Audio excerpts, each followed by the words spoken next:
વડોદરા મહાનગરપાલિકાની દબાણ શાખા દ્વારા આજે ફરી દબાણ હટાવો અભિયાન હાથ ધરવામાં આવ્યું હતું.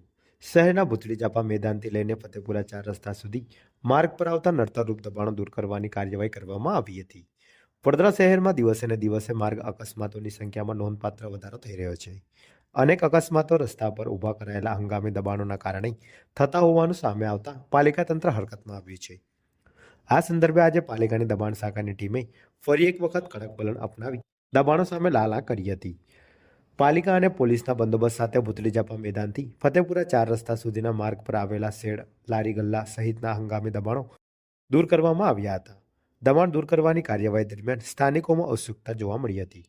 પાલિકા અધિકારીઓએ જણાવ્યું હતું કે શહેરમાં ટ્રાફિક વ્યવસ્થા સુચારુ રહે અને અકસ્માતો ઘટાડવાના હેતુથી આવા દબાણો હટાવો અભિયાન આગામી સમયમાં પણ ચાલુ રાખવામાં આવશે.